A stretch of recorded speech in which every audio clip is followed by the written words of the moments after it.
Aircraft have been a part of Save the Elephants and the work that we do ever since we started.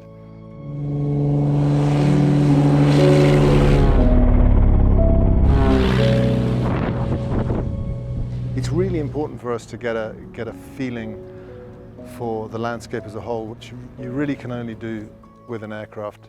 Satellite photos are great, Google Earth is great, but to get that real-time feeling for not just where the elephants are and what they're doing, but the state of the ecosystem, and to be able to run logistics with aircraft like this is transformational.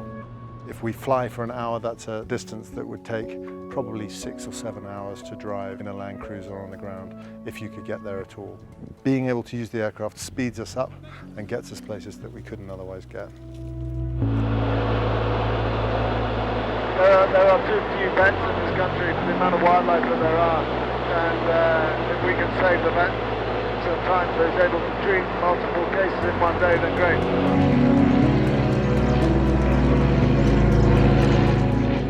This particular aircraft, it's a Cessna 206. It's the best aircraft for doing what it does, and it's used across Africa and in fact across the world for conservation work because it's so versatile. And one of the things that makes it versatile is that it's basically 2 aircraft in one. It can be a heavy workhorse. You can pack 1.5 tons of stuff in it and still haul it off the ground. It doesn't fly very well, but it gets you there safely.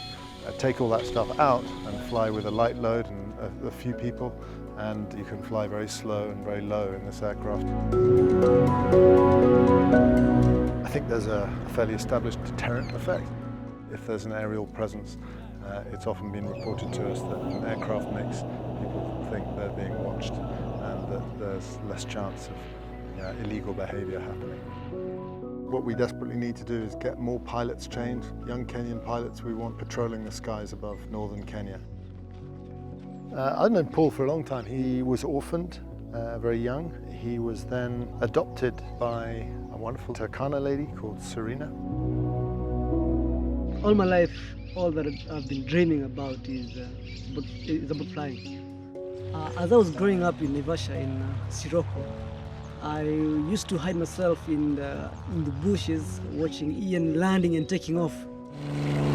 The sound of an aircraft, how it flies, how it cruises in the skies, just fascinates me.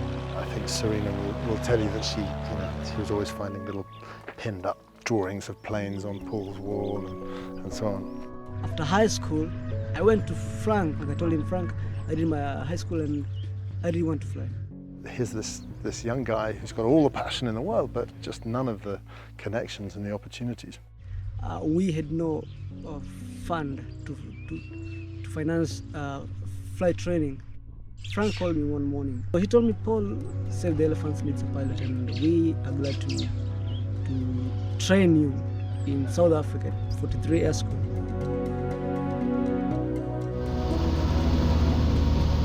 He got down there, got his license, got it converted to a license here, and now he's converting on to flying these aircraft.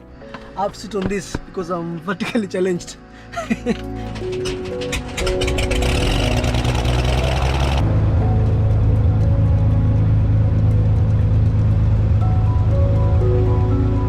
think he's going to make a great pilot and be really, really useful for us. It's a dream come true. Bush flying is all I wanted ever since I was a kid. And now that I'm with Save the Elephants, I'm living my dream.